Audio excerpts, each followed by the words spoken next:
Hello, everybody, and welcome to Everyday Magic Live.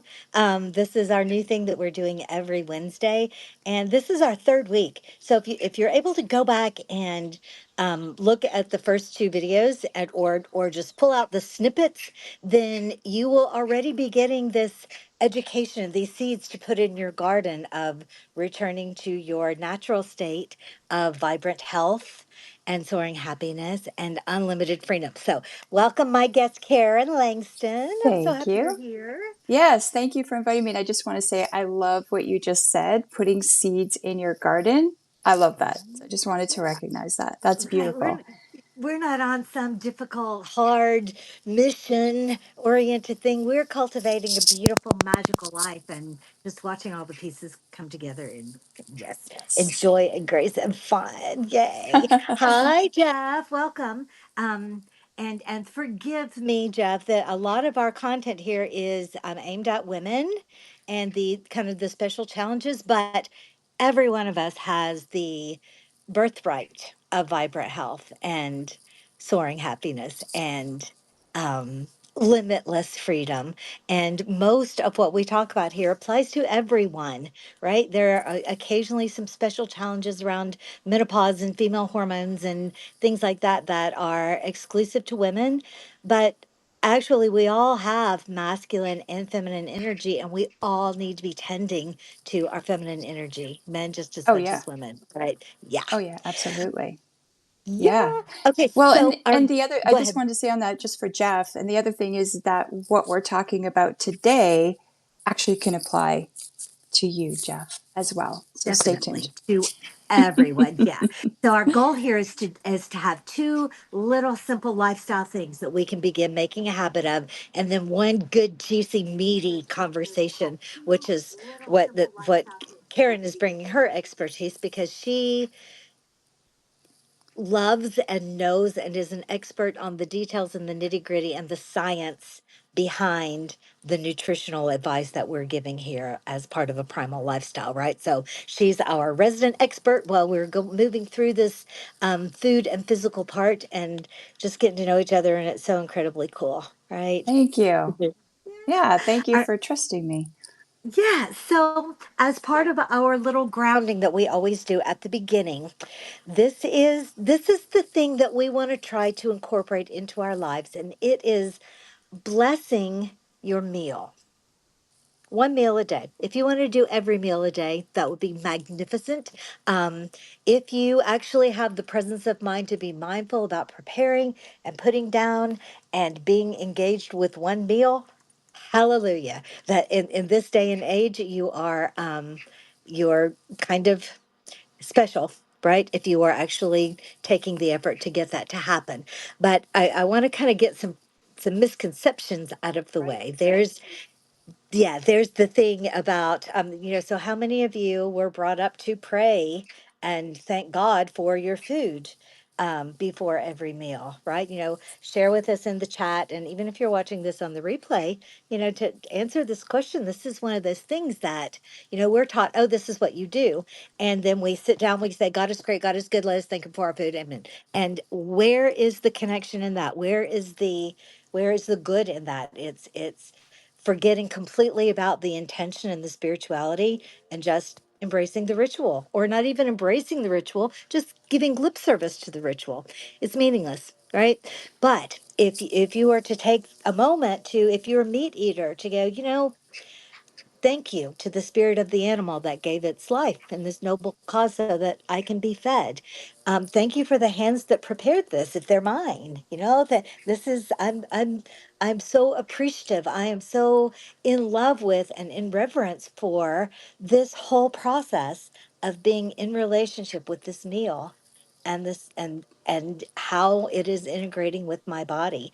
And as you're giving this loving attention to your food, Karen, you may have science about this, but you're actually I do. imbuing your food with energy, right? That Yes. that makes it more nutritious, right? Yes. So, Well, and there's also, you have two parts to your central nervous system.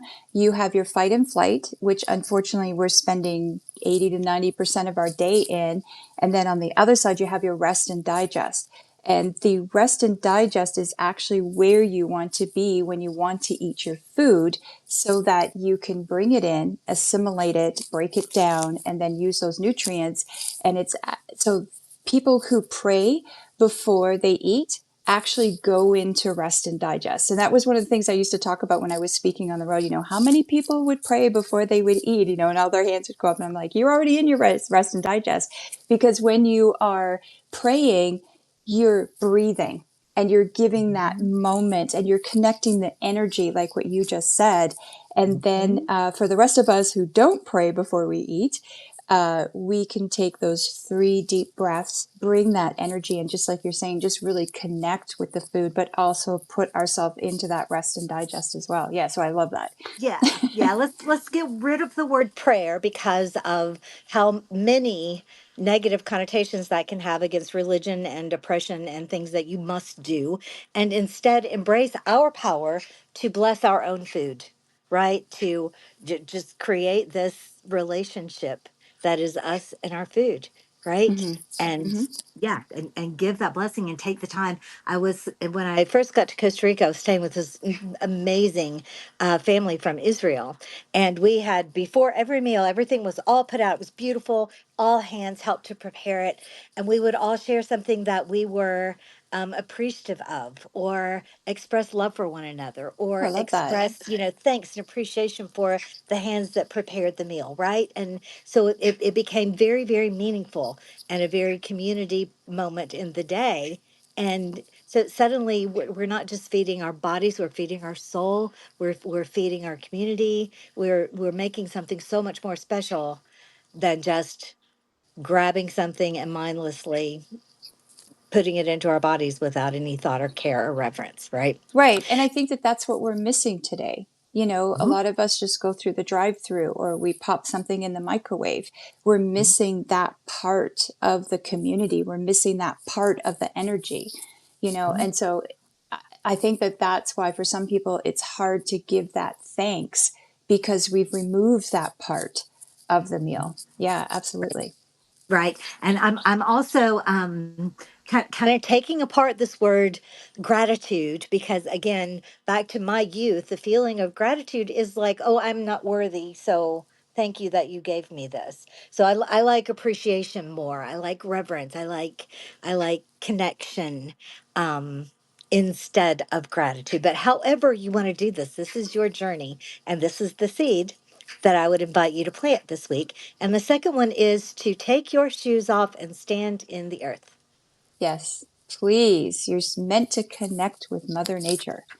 Just yeah, for as long if you can spend 15 minutes standing there in your bare feet just relishing your connection, that's incredible. In some places you're going to freeze to death, your feet will freeze off in 15 minutes, so you have to adjust according to your climate, but make a conscious effort to put your skin in contact with the earth and just see what that feels like. See what it feels like to consciously be in relationship with Mother Earth and receiving the energy that is being given to you in every moment, right?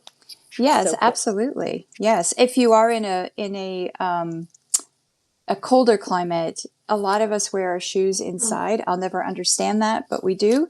One of the things you could do is actually just start by taking your shoes off and walking barefoot in your home, and keep all those toxins and nasties at the front door. That's a very interesting point because if I can be barefoot, I am barefoot always. And Me too. so people choosing to wear shoes is a little foreign to me, right? Okay, so now let's get into our meaty subject for today, which is buying locally. And of course, we're talking about food. We're talking about produce and meat and eggs Just and buying locally. cheese. And yeah, yeah. Anything that we put in our mouths. Um, Okay, hello, Carolyn. can you share where you are? Because I think that's really important.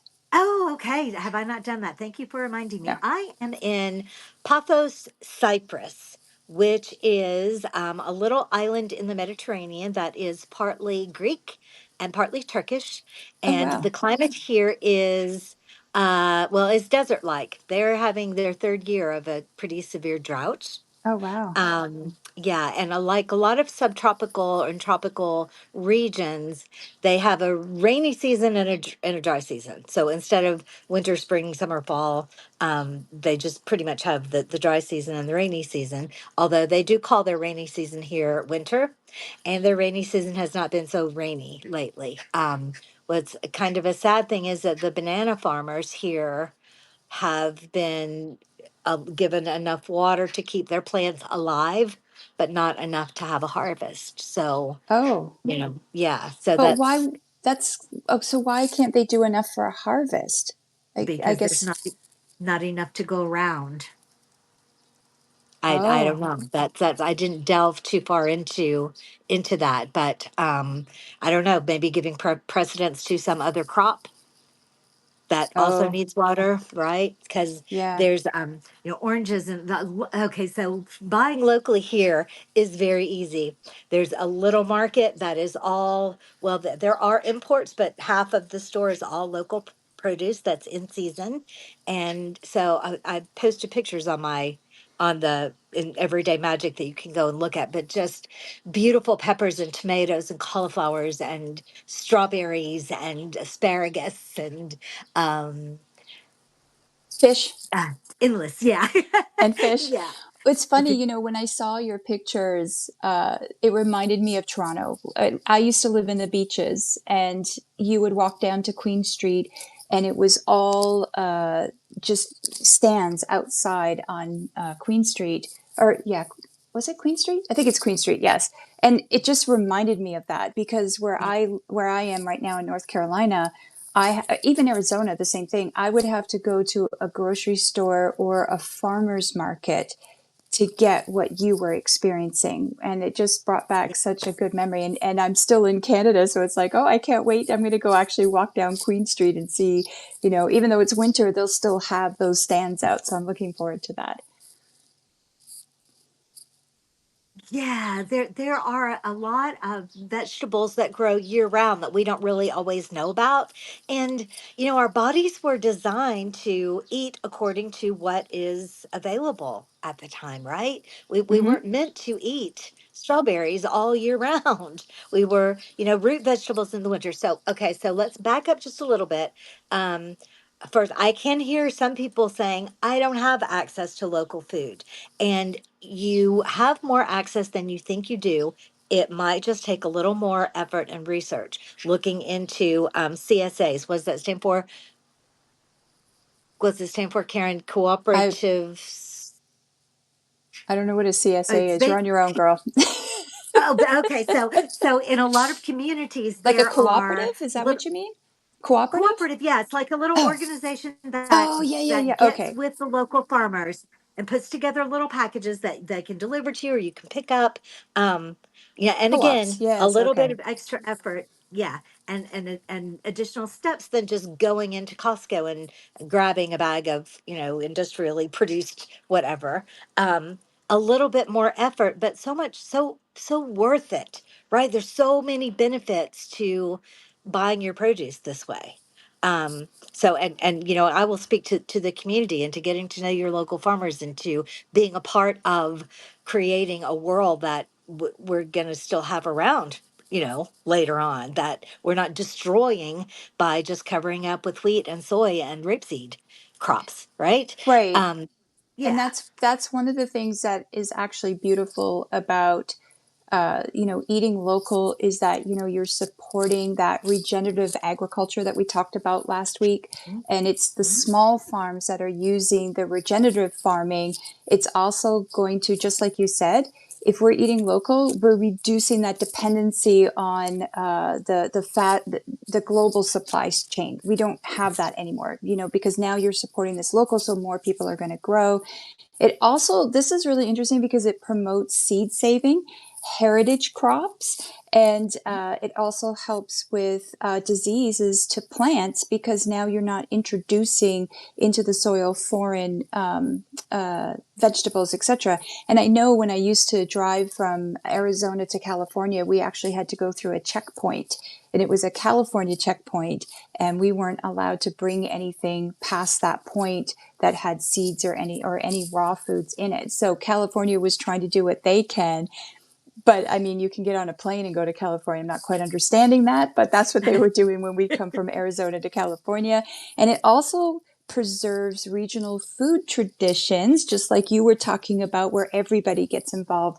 And then it also is preserving those heirloom varieties. And I get such a kick out of that word because if you were to go back to the 70s, we didn't have heirloom. We just had fruits and vegetables. So I get a kick out of that one. Yeah, that's a really good one.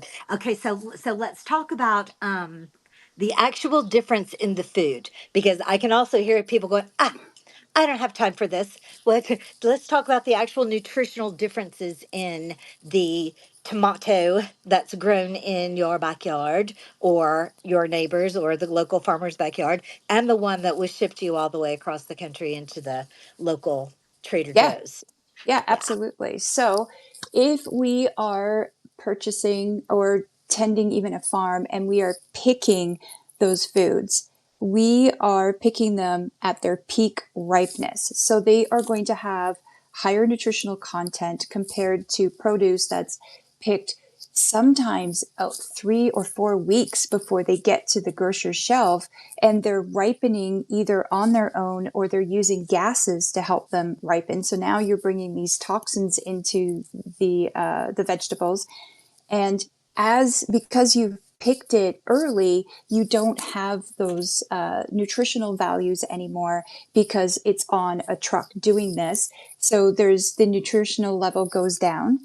And there was actually a study in 2007 that talked. It was in an agricultural journal. I can't remember the name of the journal, but anyway, they looked at spinach and they found that spinach that was harvested at its peak had a higher content of vitamin C than a week after harvesting. And vitamin C, along with B vitamins, are water soluble, so they lose that nutritional compound very quickly. They just degrade very quickly. So I just think it's important to get the local because now you're getting that freshness. Oh, and the enzymes too. They're loaded with all of these enzymes, and these enzymes actually come into our body because they are recognized by our body. And we can utilize those enzymes to actually support our own function in our body, but also help to break our food down. And they're almost non existent by the time you get that in a grocery shelf. Right. Right. Okay, so that kind of reminds me and again I do understand and in my travels it's I found myself in places like Norway. There wasn't I did not have access to a local farmers market in Norway in the little tiny island that I was at. So I was at the mercy of supermarket vegetables and produce. Okay. Um And I have been and too. yeah, so I know that there are places that it is more difficult, but still, I could have, if I were a resident of that little island, I could Okay. go across to the mainland to the Saturday farmers market and collect all the fresh produce and bring it home and freeze it. Bring it home and store it in some way that is as close as I can get to having fresh vegetables, And did a right? lot of people do that? I don't know. The most of the people on the island only spoke Norwegian. And it was just a little tiny fishing community. There weren't very many people there to begin with. And Norwegians aren't really that warm and fuzzy. Not no offense to any Norwegians. So I pretty much didn't talk to anybody the whole 8 weeks I was in Norway. Well, and Um, I wonder too because they have the four seasons. I wonder, and we were talking. I think did we cover this yet? So one of the things with seasonal, I'll just back it up a little bit, is that actually you did mention this. So that if we're eating within our season, we're eating within our natural rhythm. So we Mhm. would eat the lighter foods in the summer, and then we'd eat the heavier foods in the winter. And I wonder if Norwegians do that as well. They stick more to the fatty fishes and maybe the root vegetables in the winter, and then Yeah, they would go and seek the seasonal vegetables in the summer. I'm not in sure. the That would be summer. really interesting. Yeah. Yeah, and that felt like the trend because the supermarket had all the vegetables, but the summer vegetables were very expensive. The root vegetables, like turnips and potatoes and carrots and all of those Okay. that can be winter crops, were reasonably priced. And that's That's a another thing. Yes, Yes, that's a good yeah, point. Yes, yeah. definitely. Bring that up. Bring it up. Yeah, so the other really advantageous thing about and I think I saw my sister up here for a second ago. I don't know if she's still here, Hi, but she taught sister. me a long time ago. Hello, Michelle. She taught me a long time ago that you want to buy cheap fruit and vegetables, because if it's cheap, that means it's plentiful and in season. And long before I had any desire, just a kid go, okay. But long before I became a primal health coach or had any real desire for this, but it is absolutely the truth. The vegetables and fruits that are inexpensive are at their peak, and they're delicious. And um yeah, so that it's actually cheaper to buy the food that is in season than it is to vary outside of that. So that's another benefit for buying locally and in season. Oh, yeah. No, absolutely. And another thing about buying local is that the money that you're spending on local produce and even your fish, it stays in the community and it's Mhm. supporting those small scale farmers, and it's also creating the local jobs, and it's also helping to recirculate a greater share of the revenue locally compared to chains and imports. So that's really important too. Yeah, exactly. And I was reading something today, unrelated but sort of related, that we import so much coffee into the United States because we don't really have a coffee crop in the states, Because but we're not, there's we coffee could shops. though. I mean, I guess we could, but we don't. We Yeah. pay. Yeah, we've got coffee beans being transported from all over the world, and we're really expanding our carbon footprint. So I wrote a another lot reason about for. that. Yes, I have a huge chapter just on coffee and its imports. And I'm sure Betty will have something to say about that, because Betty Bold Brew, if you go to her, just look up Betty Bold Brewed, and she Okay. has a coffee company. So I'm sure Oh, you would love to just talk to her. You should have her on one of your shows because she could yeah. really tell you a lot about coffee. But yeah, Oh, I would. and you're absolutely right. But I wonder, and I don't actually have the answer to this, but I wonder, okay, so we have the BVI, well, not the British Virgin Islands, we have the American Virgin Islands, so that's tropical. We have Florida, which is tropical. We have Guam. And I'm wondering if we have the ability, because coffee is shade grown. And I wonder if we have that ability to start growing coffee in within the United States. I don't know, because I just I don't know know that you need that either, and I shade. and I don't know if we should. I mean, do we want more industrial farms? Well, no, I'm talking about doing it properly. So coffee is actually grown in the shade.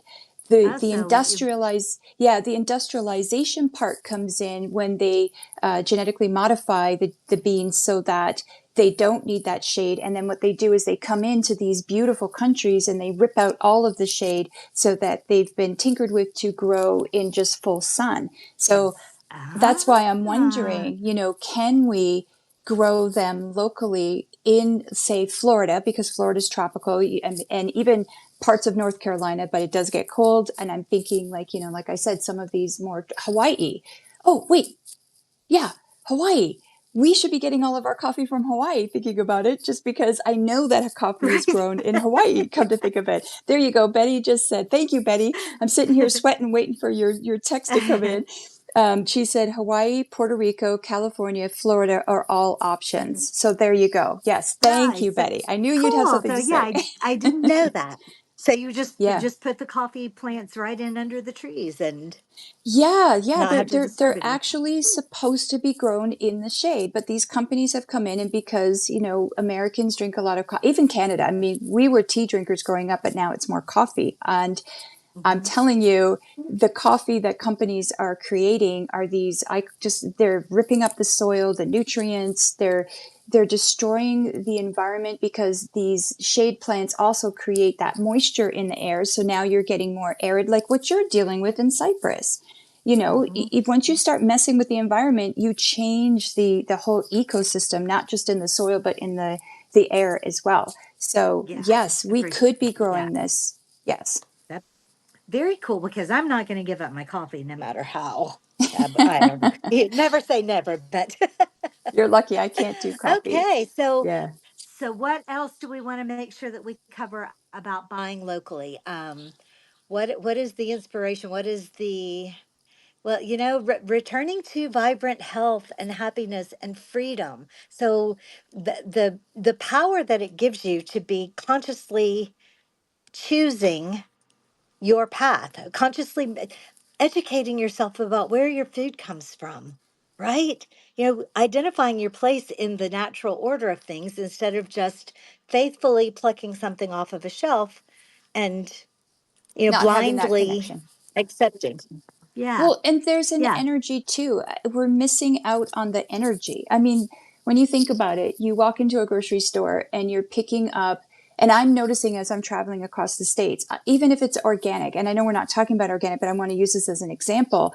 I'm picking up organic peppers, and they're in styrofoam and plastic. So now I'm connecting with styrofoam and plastic. Whereas if you are choosing local and you're at these little markets, you're picking up the energy of that fruit or that vegetable.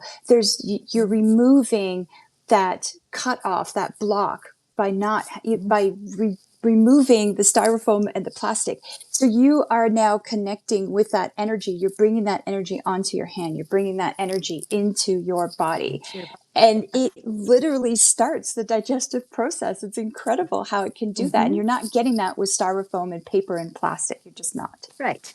Not to mention the impact on the environment and outside of the United States, and outside of Canada, Canada is guilty of having quite a bit of packaging. Oh, it's But terrible. yeah, but in the rest of the world, packaging is minimal. They're, when they bring groceries to your house, they bring it in a big Box or plastic bin. crate, unload it, take their crate back with them. There's no cardboard boxes being dropped off at your house or anything like that. Yeah, it's the Yeah. rest of the world is being more careful about creating all of this stuff that goes in our landfills.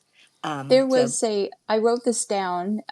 There was a 2008 report by the EWG, or Environmental Workers Group, and it highlighted that food transportation contributes to 11% of the total greenhouse gas emissions from food. And when we're eating local, according to the EWG, we're also reducing energy and that intensive packaging and refrigeration. And I yeah, know when I go to the markets here or I should say, when I was in North Carolina, I got such a kick. So they'd have their baskets, and they have like these specific woven baskets, and they have them on their arm.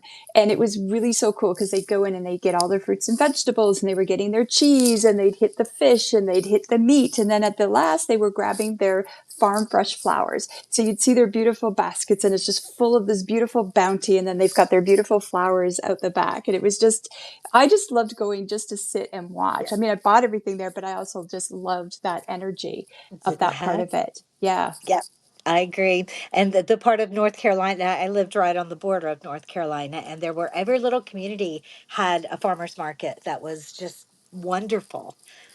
Yeah. Yes, Okay, absolutely. cool. Yeah. Well, so I think that we have covered this subject. I welcome your questions. I welcome your comments. I welcome your complaints about how hard it is to find local food, and then I will soothe you and make you feel better about it, and convince you that it's worth it. Yes, Yeah. absolutely. Yes. So when we choose to eat local foods, we're not just feeding our body, we're actually nourishing our communities, our environment, our local economy.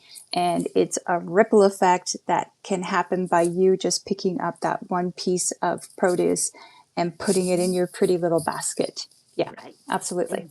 Exactly. Do you happen to know what we're talking about next week?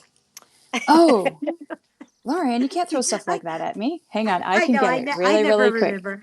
Yeah, I can I'm get it. not Ooh, look at positive. this. It's coming up. It's coming up. It is going to be, we're going to be talking about grains, and you're in Cyprus next week. See, I even know where you are. I'm stalking you. Yeah. Yeah. All Yes, right, we're so going to next week talk we're talking about about grains. grains. Yeah. That'll So be a so big we one.